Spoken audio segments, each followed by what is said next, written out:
Okay, just bought a few things from Amazon. Basic thing is I'm upgrading this scope here. This is a UTG 3-9 1-inch tube with a 32mm objective. It's a nice little scope. I think it's in great proportions to the size of the gun and all that, but 9 power for me just isn't enough power. I like to have more magnification. Of course, when I bought this, my main concern was just getting the scope that would fit on here. And you can see because of the length, it doesn't get into this raised section of the shroud. So this fit perfectly. And these are medium height UTG mounts. I do feel like when I'm shouldering the gun that I'm having to scrunch my head down a little bit to get alignment. So, but anyway, what I bought today was a 4-16 compact by 44. And this has a 30mm tube. 3x9 weighs 13 ounces. The 4x16 is 21.8 ounces. So it's like 9 ounces more, give or take. It's extra weight. And actually I thought the extra weight of the scope might be a plus because I'm shooting at about 35 foot-pounds. So it's a little bit of a jump to the gun when you shoot it, so a little bit more weight may help calm that down. But like I said, a lot of people don't like shooting with higher magnification because they say, well, I can see myself shaking all over, and when I'm lower magnification I don't notice as much.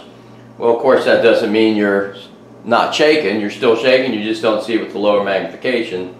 So my idea is aim small, shoot small. The more magnification, if you have good follow through, you can see you know, if you're maintaining the crosshairs on the target and how close you're maintaining your aim point. So anyway, so I got some high mounts for this.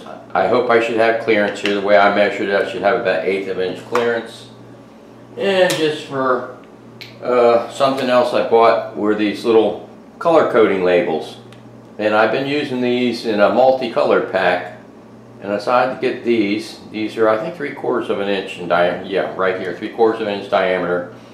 $6 for these, 1,000 of them.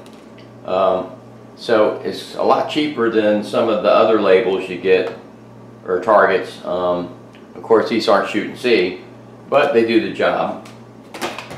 And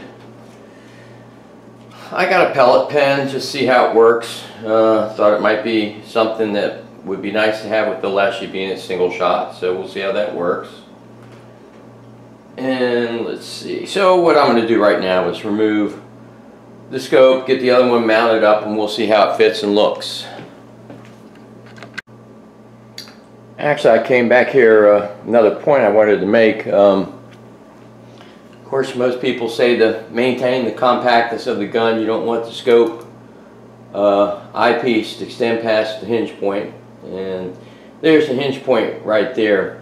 This scope has a little bit more forgiving eye relief.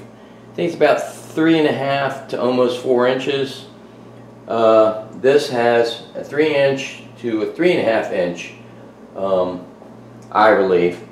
And I think I'm going to still move the eyepiece back about 1 inch or so. That will compensate for the difference in eye relief, and it will still sort of be at this point, not just a 1/2 inch, 3/4 inch beyond the hinge point, which isn't a big deal to me because I'm not going to be carrying this around folded up while hunting. So I think it should still look good. Just thought I'd do a quick comparison showing the size of these two scopes. Without the lens caps on there, just a hair about 8 1/8 inch for the length of this, and this is supposed to be around 11 inches out to the taper. This has a tapered shade screen on it. It's just about 11 1/8 also. Of course, with the BugBuster, very limited on where you can put the rings, not much of the tube available. You can see this has a little bit more tube, so hopefully I shouldn't run into any positioning issues with the rings.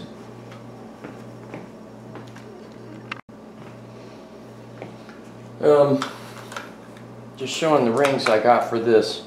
These are the twist lock attachment ones. Got this little twist knob to tension, and I'm sure you guys seen it. Then I just take an Allen wrench to tighten up. I like these. They're a little bit more cleaner looking than the quick detach with the long levers on them. I think these look more streamlined, and they're still very convenient to take on and off quickly. Okay, got the scope mounted. It doesn't look too overwhelming for the gun. With it folded, the eyepiece extends back about 3/4 to an inch. But like I said, I don't carry this gun in a backpack or anything like that, so. And let's see, with the high mounts, I got plenty of clearance. I would say it's about 3/16 or more. And actually being a little bit higher with the high mounts as opposed to the mediums, I get a little bit better eye alignment. So like I said, it doesn't look quite as, let me repeat that since I was zoomed in. Since it's got the high mounts, I get better eye alignment here, height-wise. And this was a little bit lower, so I had to crunch my cheek down. But like, once again, it's not too overwhelming. It doesn't, it just looks, you know, good overall. I'll note that one thing I liked about this, and when I was going back and forth about getting this, they have a 3 to 12 power in the BugBuster, and it had side focus. Didn't have the illuminated reticle.